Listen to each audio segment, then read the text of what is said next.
19. The Egg Sack. Next morning, when the first light came into the sky and the sparrows stirred in the trees, when the cows rattled their chains and the rooster crowed and the early automobiles went whispering along the road, Wilbur awoke and looked for Charlotte. He saw her up overhead in a corner near the back of his pen. She was very quiet. Her 8 legs were spread wide. She seemed to have shrunk during the night. Next to her, attached to the ceiling, Wilbur saw a curious object. It was a sort of a sack or cocoon. It was peach colored and looked as though it were made of cotton candy. "Are you awake, Charlotte?" he said softly. "Yes," came the answer. "What is that nifty little thing? Did you make it?" "I did indeed," replied Charlotte in a weak voice. "Is it a plaything?" "Plaything? I should say not. It is my egg sack, my magnum opus."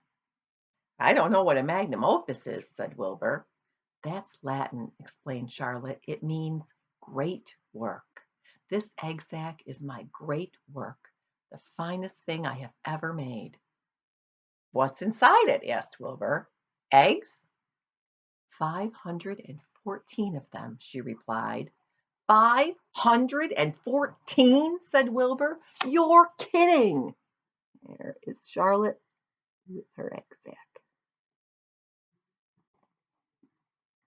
"No, I'm not. I counted them. I got started counting, so I kept on, just to keep my mind occupied." "It is a perfectly beautiful egg sack," said Wilbur, feeling as happy as though he had constructed it himself.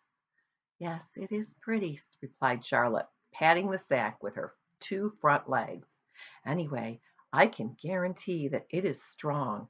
It's made out of the toughest material I have. It is also waterproof. The eggs are inside and will be warm and dry."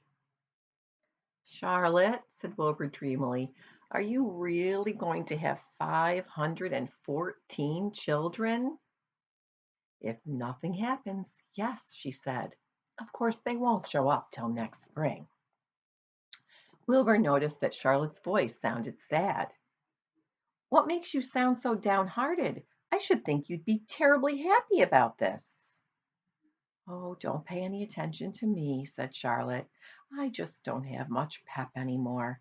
I guess I feel sad because I won't ever see my children." "What do you mean you won't see your children? Of course you will. We'll all see them. It's going to be simply wonderful next spring in the barn cellar with 514 baby spiders running around all over the place. And the geese will have a new set of goslings, and the sheep will have their new lambs." "Maybe," said Charlotte quietly. "However, I have a feeling I'm not going to see the results of last night's efforts. I don't feel good at all. I think I'm languishing, to tell you the truth." Wilbur didn't understand the word languish, and he hated to bother Charlotte by asking her to explain, but he was so worried that he felt he had to ask. "What does languishing mean?" "It means I'm slowing up, feeling my age. I'm not young anymore, Wilbur, but I don't want you to worry about me. This is your big day today. Look at my web. Doesn't it show up well with the dew on it?" Charlotte's Web had never looked more beautiful than it looked this morning. Each strand held dozens of bright drops of early morning dew. The light from the east struck it and made it all plain and clear. It was a perfect piece of designing and building. In another hour or two, a steady stream of people would pass by, admiring it and reading it and looking at Wilbur and marveling at the miracle. As Wilbur was studying the web, a pair of whiskers and a sharp face appeared. Slowly Templeton dragged himself across the pen and threw himself down in a corner. "I'm back," he said in a husky voice. "What a night!" The rat was swollen to twice his normal size. His stomach was as big around as a jelly jar.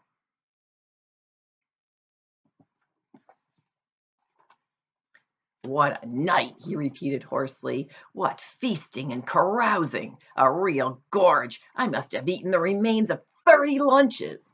Never have I seen such leavings, and everything well ripened and seasoned with the passage of time and the heat of the day.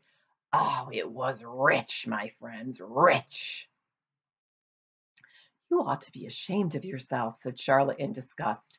It would serve you right if you had an acute attack of indigestion.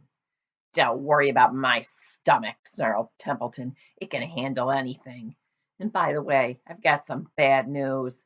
As I came past that pig next door, the one that calls himself Uncle, I noticed a blue tag on the front of his pen. That means he won first prize. I guess you're licked, Wilbur. You might as well relax. Nobody is going to hang any medal on you. Furthermore, I wouldn't be surprised if Zuckerman changed his mind about you. Wait till he gets hankering for some fresh pork and smoked ham and crisp bacon. He'll take a knife to you, my boy. Be still, Templeton, said Charlotte. You're too stuffed and bloated to know what you are saying. Don't pay any attention to him, Wilbur. Wilbur tried not to think about what the rat had just said. He decided to change the subject. Templeton, said Wilbur, if you weren't so dopey, you would have noticed that Charlotte has made an egg sack. She is going to become a mother. For your information, there are 514 eggs in that peachy little sack. Is that true? Asked the rat, eyeing the sack suspiciously. Yes, it's true, sighed Charlotte. Congratulations, murmured Templeton. This has been a night. He closed his eyes, pulled some straw over himself, and dropped off into a deep sleep. Wilbur and Charlotte were glad to be rid of him for a while. At 9 o'clock, Mr. Arabel's truck rolled into the fairgrounds and came to a stop at Wilbur's pen. Everybody climbed out. Look, cried Fern, look at Charlotte's Web. Look what it says. The grown-ups and the children joined hands and stood there studying the new sign. Humble, said Mr. Zuckerman. Now, isn't that just the right word for Wilbur? Everyone rejoiced to find that the miracle of the web had been repeated.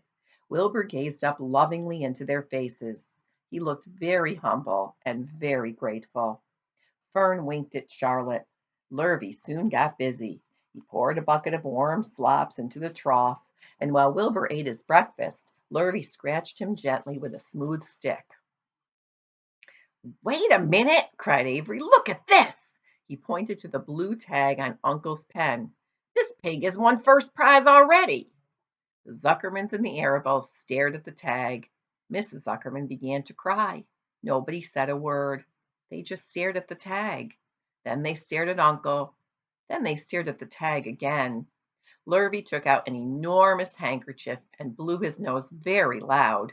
So loud, in fact, that the noise was heard by stable boys over at the horse barn. Can I have some money? Asked Fern. I want to go out on the midway. You stay right where you sorry. You stay right where you are, said her mother. Tears came to Fern's eyes. What's everybody crying about? Asked Mr. Zuckerman. Let's get busy. Edith, bring the buttermilk. Mrs. Zuckerman wiped her eyes with her handkerchief. She went to the truck and came back with a gallon jar of buttermilk. Bath time, said Zuckerman cheerfully. He and Mrs. Zuckerman and Avery climbed into Wilbur's pen. Avery slowly poured buttermilk on Wilbur's head and back, and as it trickled down his sides and cheeks, Mr. and Mrs. Zuckerman rubbed it into his hair and skin. Passers-by stopped by to watch. Pretty soon a crowd had gathered. Wilbur grew beautifully white and smooth. The morning sun shone through his pink ears. He isn't as big as that pig next door, remarked one barstander, but he's cleaner. That's what I like. He's humble, too, said a woman reading the sign on the web. Everybody who visited the pig pen had a good word to say about Wilbur. Everyone admired the web, and of course nobody noticed Charlotte. Suddenly a voice was heard on the loudspeaker. Attention, please, it said. Will Mr. Homer Zuckerman bring his famous pig to the judge's booth in front of the grandstand? A special award will be made there in 20 minutes. Everyone is invited to attend. Crate your pig, please, Mr. Zuckerman, and report to the judge's booth promptly. For a moment after this announcement, the Arabels and the Zuckermans were unable to speak or move. Then Avery picked up a handful of straw and threw it high into the air and gave a loud yell. Yahoo! The straw fluttered down like confetti onto Fern's hair. Mr. Zuckerman hugged Mrs. Zuckerman. Mr. Arabelle kissed Mrs. Arabelle. Avery kissed Wilbur. Lurvy shook hands with everybody. Fern hugged her mother. Avery hugged Fern. Mrs. Arabelle hugged Mrs. Zuckerman. Up overhead in the shadows of the ceiling, Charlotte crouched unseen, her front legs encircling her egg sac. Her heart was not beating as strongly as usual, and she felt weary and old. But she was sure at last that she had saved Wilbur's life, and she felt peaceful and contented. We have everyone hugging, Avery doing a handstand. Everyone is all excited. We have no time to lose, cried Mr. Zuckerman. Lurvy, help me with the crate. Can I have some money? Asked Fern. You wait, said Mrs. Arabelle. Can't you see everybody's busy? Put that empty buttermilk jar into the truck, commanded Mr. Arabelle. Avery grabbed the jar and rushed to the truck. Does my hair look all right? Asked Mrs. Zuckerman. Looks fine, snapped Mr. Zuckerman as he and Lurvy set the crate down in front of Wilbur. You didn't even look at my hair, said Mrs. Zuckerman. You're all right, Edith, said Mrs. Arabelle. Just keep calm. Templeton, asleep in the straw, heard the commotion and awoke. He didn't know exactly what was going on, but when he saw the men shoving Wilbur into the crate, he made up his mind to go along. He watched his chance, and when no one was looking, he crept into the crate and buried himself in the straw at the bottom. All ready, boys, cried Mr. Zuckerman. Let's go. He and Mr. Arabelle and Lurvy and Avery grabbed the crate and boosted it over the side of the pen and up into the truck. Fern jumped aboard and sat on top of the crate. She still had straw in her hair and looked very pretty and excited. Mr. Arabelle started the motor. Everyone climbed in and off they drove to the judge's booth in front of the grandstand. As they passed the Ferris wheel, Fern gazed up at it and wished she were in the topmost car with Henry Fussy at her side.